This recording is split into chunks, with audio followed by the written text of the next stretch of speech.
মাঝে, মাঝে কিন্তু একদমই রান্না করতে ইচ্ছে হয় না। কিন্তু অন্যদিকে আবার ভালো খাবার খেতেও ইচ্ছে হয়। আর অন্যদিকে তো বাচ্চাদের আবদার আছেই। আসলে বিষয়টা কি বলেন তো? আমরা মেয়েরা বাড়িতে পুরুষ মানুষ না থাকলে একদমই রান্নাবান্না করতে চায় না। তো বর্তমানে আমিও ওই পরিস্থিতির মধ্য দিয়েই যাচ্ছি। আপনাদের ভাইয়া যেহেতু থাকে না, ওইজন্য রান্নাবান্না করতে ইচ্ছে হয় না। কিন্তু এই যে বাচ্চারা আছে তাদের জন্য তো করতেই হয়। নিজে না খেয়ে থাকলেও বাচ্চাদেরকে তো আর না খেয়ে রাখা যায় না। তো গত শুক্রবারে ছেলের আবদার ছিল বিরিয়ানি রান্না করব। কিন্তু আসলে বিরিয়ানি রান্না করতে টক দই লাগবে, ঘি লাগবে, পেঁয়াজ বেরেস্তাও করতে হবে।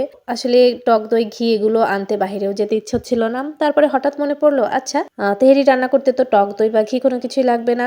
কিন্তু সমস্যা ওই যে তেহেরির তো রেডি মশলাও নেই। কিন্তু তেহেরির মশলা বানাতে যে মশলাগুলো ব্যবহার করা হয়, গোটা মশলা সবকিছুই বাসায় ছিল।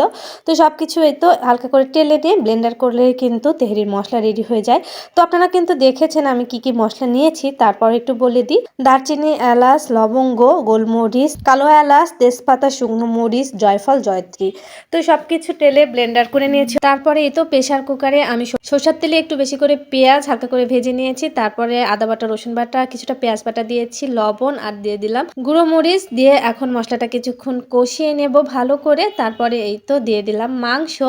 আর তেহরি রান্নাতে কিন্তু মাংসটা আগে থেকে ম্যারিনেশন করারও কোনো ঝামেলা নেই।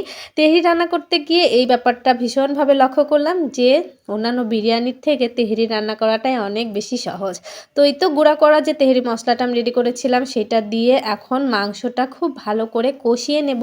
তো কালারটা দেখে না এত ভালো লাগছিল।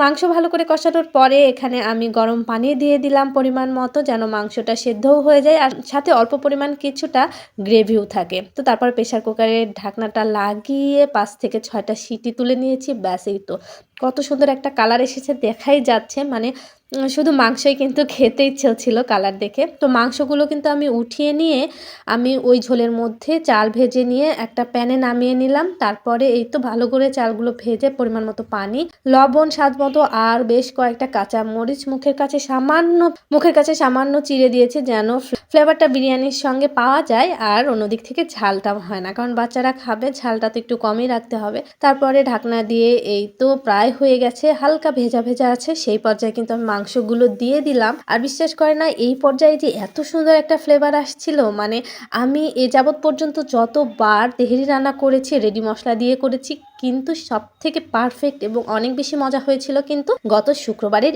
এই তেহেরিটা। নামানোর আগ দিয়ে আমি এই তো কিছুটা কেওড়া জল দিয়ে দিলাম, খুবই সামান্য পরিমাণে, যেন ফ্লেভারটা আরও একটু ভালো আসে। দেন সব কিছু ভালো করে মিশিয়ে আবারও ঢাকনা দিয়ে 10 থেকে 15 মিনিট একদম লো ফ্লেমে রেখে এটা দমে দিব। তো আপনাদের কাছে যদি লোয়ার কোনো প্যান থাকে তাহলে অবশ্যই সেটার উপরে দিতে পারেন। তো আমার কাছে ছিল না, আমি সরাসরি এভাবে কিন্তু দমে দিয়েছিলাম। দেন এই তো দুপুরে খাবারের পালা, প্লেটটা রেডি করে নিচ্ছি। সঙ্গে ডিম সেদ্ধ করে নিয়েছিলাম, কাঁচামরিচ, সেই সঙ্গে শসা, টমেটো আর গাজরের সালাদ, সাথে কিন্তু লেবু ছিল। সব কিছু মিলিয়ে খুব সাধারণ এবং অল্প সময়ে শুক্রবারে বাচ্চাদের পছন্দের এই তেহরিটা রান্না করেছিলাম। বাচ্চারা তো পছন্দ করেইছে, সেই সঙ্গে অনেস্টলি বলছি অনেক বেশি মজা হয়েছিল।